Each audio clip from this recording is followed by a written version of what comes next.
பொதுவா பொண்ணுங்களோட பிரார்த்தனை வெளியே சொல்லக்கூடாது கார்த்திக், அது பலிக்காது. ஆனா ஜென்ஸ் சொல்லலாமா, பலிக்கும். சொல்லுங்க, என்ன வேண்டிக்கிட்டீங்க? உங்களை என்ன? உங்களுக்கு சீக்கிரத்துல கேச கொடுத்து இந்த சாமி உங்களை பெரிய ஆள் ஆக்கணும்னு வேண்டிக்கிட்டேன்.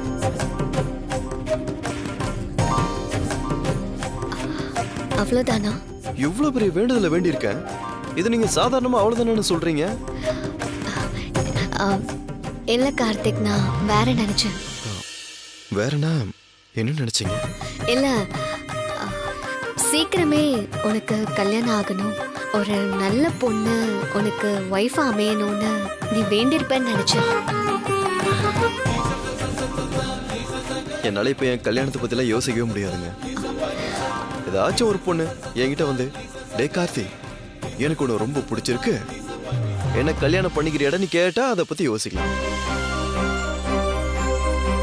ஆனா அப்படி ஒரு விஷயம் நடக்கிற மாதிரி எனக்கு தெரியலையே. சாமி கிட்ட வேண்டிக்கோ கார்த்திக், நடக்கும். கடவுளே, சீக்கிரம் ஒரு நாள். சிச்சோ, விபதி குட்டிடுச்சு. சரி இருங்க, நான் போய் வாங்கிட்டு வரேன். இரு, பரவாயில்ல, அதான் என்கிட்ட இருக்கேன். நான் பூசி விடுறேன்.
ஏன் தம்பி டென்ஷனா இருக்கீங்க? உங்களுக்கு அவங்கள தெரியுமா? ஏன் தெரியாது? அது சண்முதி, இவன் கார்த்திக். அம்மா, நீங்க யாரு? ஏன் அவங்கள நீங்க கோவமா பார்த்துட்டு இருக்கீங்க? உங்களுக்கு அவங்கள பிடிக்காத மாதிரி தான் எனக்கும் அவங்கள பிடிக்காது.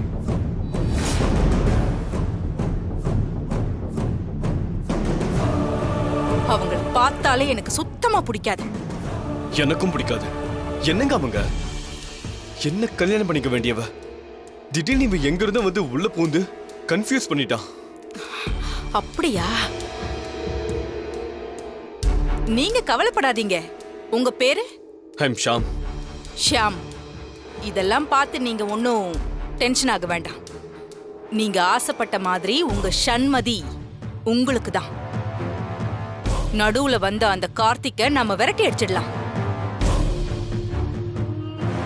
நாங்க இருக்கோம் உங்க கூட, நீங்க கவலையப்படாதீங்க. உங்களுக்கு கார்த்திக் எதிரினா எங்களுக்கும் எதிரிதான். அப்ப நாம 2 பேரும் நண்பர்கள். இனிமே நாம கூட்டா சேர்ந்து இயங்கலாம், சரியா? ஷியாம், நீங்க உங்க போன் நம்பரை என் போன்ல ஸ்டோர் பண்ணுங்க.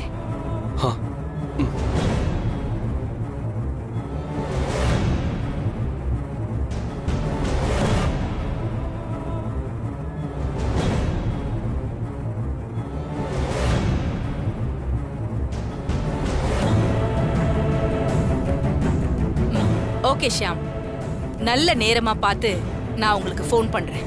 தைரியமா இருங்க, நான் பாத்துக்கிறேன். பார்த்தி.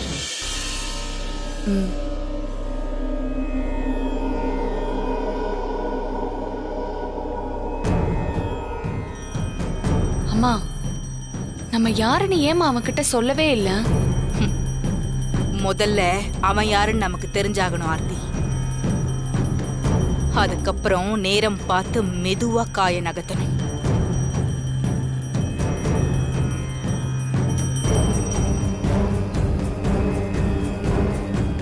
வா.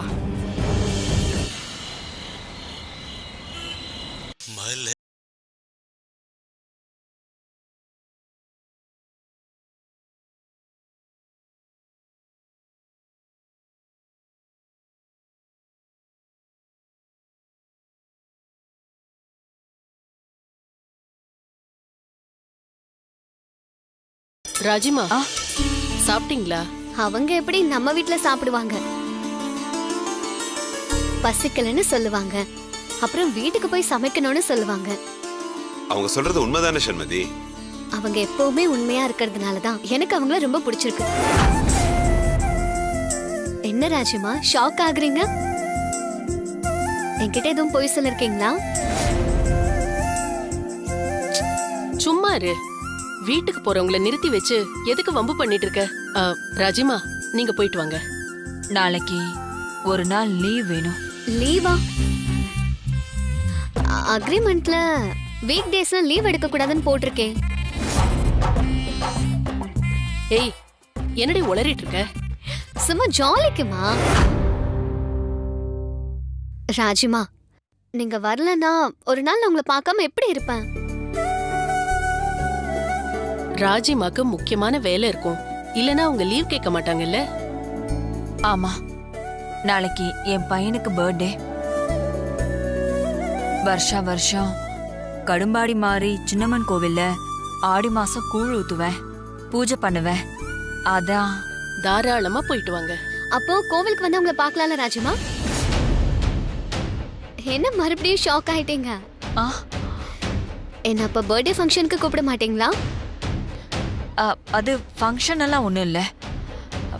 கோயில்ல நிறைய பேர் கூழ் ஊத்துவாங்க, நானும் கூட போய் ஊத்துவேன். எல்லாரும் வருவாங்க. அப்போ நாங்களும் வரோம். நீங்க கூப்பிடலனாலும் நாங்க வருவோம். எதுக்கு உங்களுக்கு அவ்வளவு சிரமம்? ராஜிமா, எங்க மேலயும் எங்க குடும்பத்து மேலயும் அவ்வளவு அன்பா இருக்கீங்க. உங்க பையனுக்கு வாழ்த்து சொல்ல வர்றதுல எங்களுக்கெல்லாம் என்ன சிரமம் இருக்க போகுது? ஐயோ, என் பையனே வரானோ என்னவோ தெரியல. அவனுக்கு இந்த கோயிலு கூழ் ஊத்துறது இதெல்லாம் பிடிக்காது. என் கூட வந்தாலும் ரொம்ப நேரம் இருக்க மாட்டான். பொய் சொல்றீங்க. நான் நம்ப மாட்டேன். ராஜிமா, உங்களை மாதிரி ஒரு நல்ல அம்மாவோட பையன் எப்படி நீங்க சொல்றத கேட்காம இருப்பாரு? என்ன பொறுத்த வரைக்கும் நீங்க கிழிச்ச கோட்டை தாண்டவே மாட்டாருன்னு தான் நான் சொல்லுவேன்.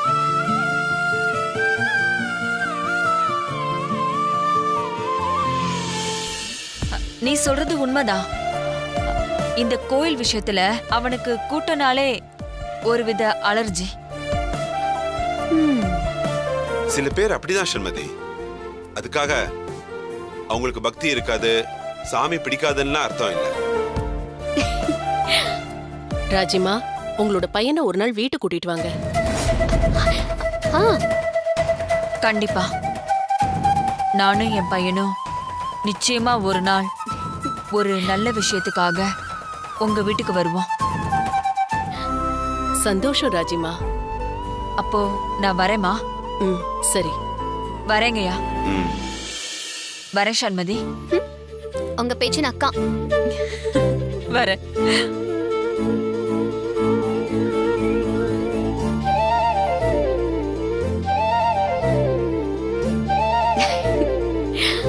சண்மதி, இருந்தாலும் உனக்கு வாய் துடுக்கு ரொம்ப ஜாஸ்தி.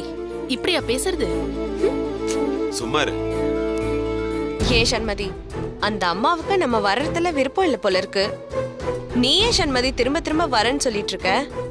அண்ணி, அவங்க நம்ம வீட்ல வேலை பாக்குறவங்க. அவங்களுக்கு நாம அங்க போனா நல்ல விதமா கவனிக்க முடியுமோ முடியாதோன்னு அப்படின்னு ஒரு சங்குஜம் இருக்கும். அதுக்காக நாம சும்மா இருந்துட முடியுமா? அதுக்கு நீ அங்க போறியா? போனா நல்லது தானேம்மா.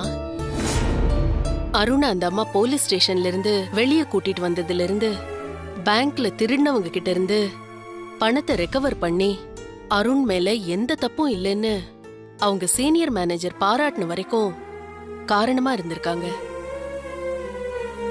இப்போ பணமா ஏதாவது கொடுத்தா அவங்க செஞ்ச உதவிக்காக கொடுத்த மாதிரி இருக்கும். இப்படி ஏதாவது ஃபங்க்ஷன்ல கலந்துகிட்டு கிஃப்ட் கொடுத்தா கொஞ்சம் கௌரவமாவும் இருக்கும், அவங்களும் சந்தோஷப்படுவாங்கல்ல. சில சமயங்கள்ல நீயும் கொஞ்சம் புத்திசாலித்தனமா தான் பேசுறவங்க. அப்பா, பல நேரங்கள்ல அம்மா அப்படிதான் பேசுவாங்க. நீங்க தான் கொஞ்சம் அமைதியாருன்னு அடக்கி வச்சுட்டே இருப்பீங்க இல்லம்மா? ஏய், நான் அப்படி ஏதாச்சும் உங்ககிட்ட சொல்லிருக்கேனா? எதுக்கு தேவையில்லாம எனக்கும் அவருக்கும் சண்டை மூட்டி விடுற? 2 பேருக்கும் சண்டை வந்தாதானே லாயருக்கெல்லாம் வேலை. ஐயோ, பாருடா என் பொண்டாட்டியா, புத்திசாலித்தனமா பேசுறேன்னு நினைச்சிட்டு முட்டாள்தனமா வளர்றதா?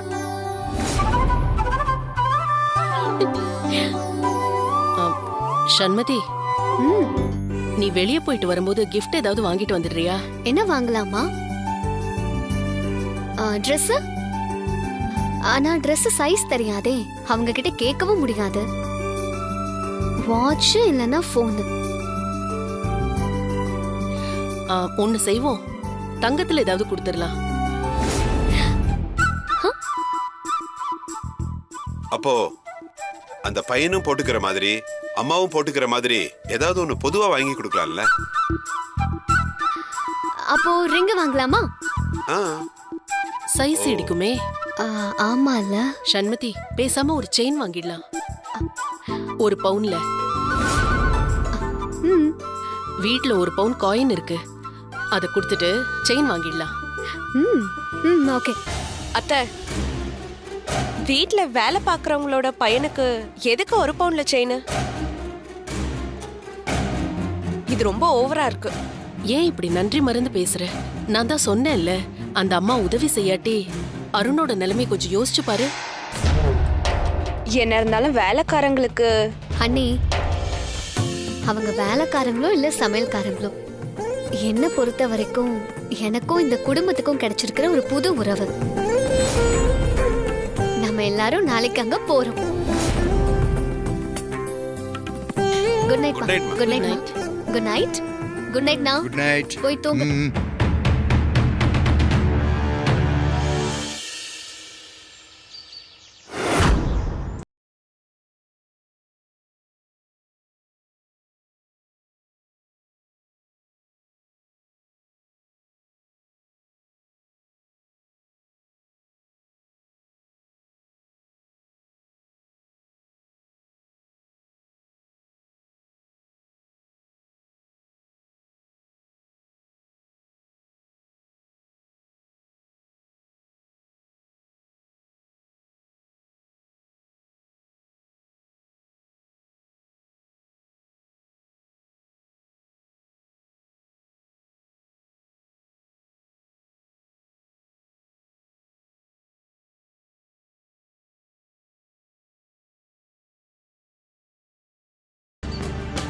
சண்மதி, இந்த கோயில்ல தானமா சமையல்காரம்மா அன்னதானம் பண்றதா சொன்னாங்க?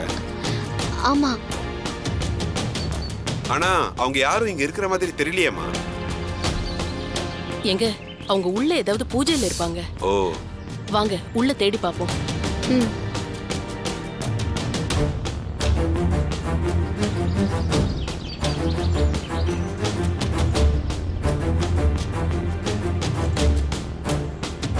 சண்மதி, அப்பா, இங்கேயே அவங்களை காணாமே.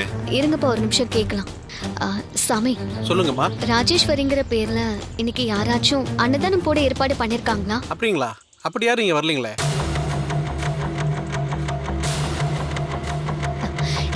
இல்ல சாமி, அவங்க பையனோட பிறந்த நாளுக்காக இங்கதான் அன்னதானம் பண்றதா சொல்லியிருந்தாங்க. இந்த கோயில்ல அன்னதான கூடமே கிடையாதுமா. இங்க அன்னதானம் போடுற வழக்கமும் கிடையாதுமா. அப்புறம் இன்னைக்கு பிறந்த நாள்னு யாரும் கோயில்ல அர்ச்சனை கூட பண்ணல. அம்மா, ராஜிமா சொல்லும்போது கடும்பாடி சின்னம்மன் கோவில தானே அன்னதானம் பண்றதா சொல்லியிருந்தாங்க. சின்னம்மன் கோயிலுங்களா? அது இங்க 2 இருக்குமா. 3 தெரு தள்ளி போங்க, அங்க ஒரு கடும்பாடி சின்னம்மன் கோயில் இருக்கு.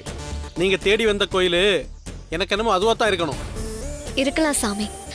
நாங்க தான் கோவில் மாத்தி வந்துட்டோம்னு நினைக்கிறேன். நாங்க அங்க போய் பாத்துக்கிறோம். சரிம்மா. அப்பா, இவரு சொல்ற மாதிரி ராஜிமா கண்டிப்பா அந்த சின்னம்மன் கோயில்ல தான் இருக்கணும். நாம அங்க போய் பார்க்கலாமா? வாங்க. சரிம்மா. வாங்கம்மா. வாமா.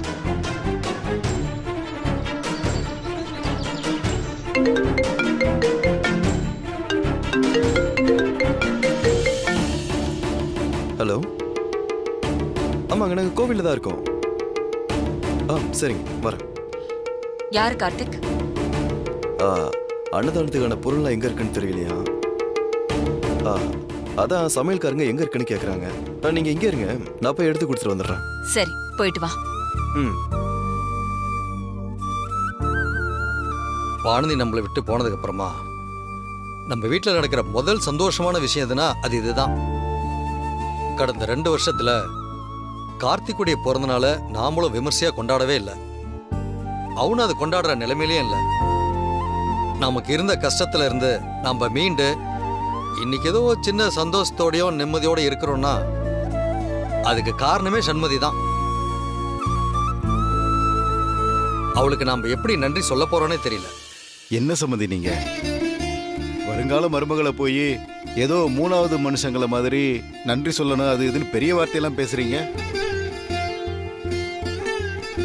நாம என்னைக்கு வானதி ஜாடையில அந்த சண்மதி பொண்ணை பார்த்தோமோ அன்னையில இருந்து தான் நம்ம குடும்பத்திலையும் மாப்பிள்ளை முகத்திலையும் ஒரு சந்தோஷம் வந்திருக்கு.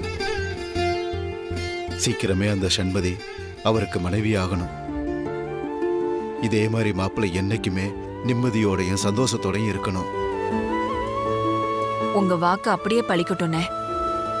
அவனுக்கு ஒரு நல்லது நடக்கணும்னு தானே நாம இந்த அளவுக்கு போராடிட்டு இருக்கோம். நிச்சயம் நாம எல்லாரும் நினைக்கிற மாதிரி எல்லாமே நல்லபடியா நடக்கும்.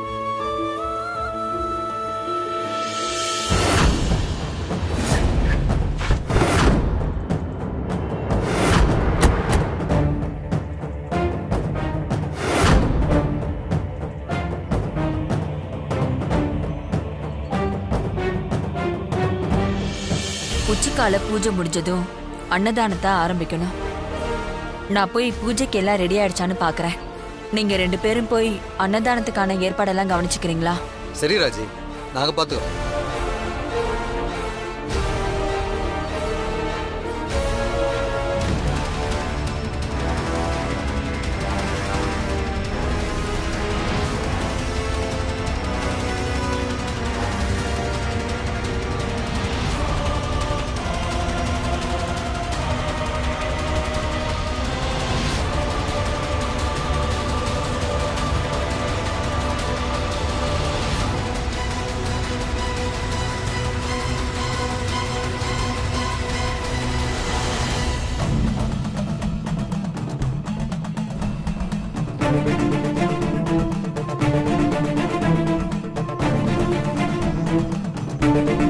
ஏமா எங்கம்மா ராஜிமாவை காணோம்? கண்டிப்பா ராஜிமா இங்கதான் இருக்கணும்பா. இருங்க, நான் எதுக்கும் போய் சாமி கும்பிடுற இடத்துல பாத்துட்டு வந்துடுறேன். நீங்க இந்த பக்கம் போய் பாருங்க.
யார் அது? யாருன்னு கேக்குறேன்ல.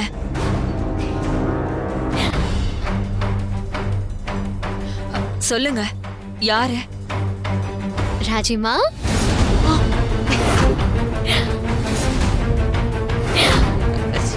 சண்மதி.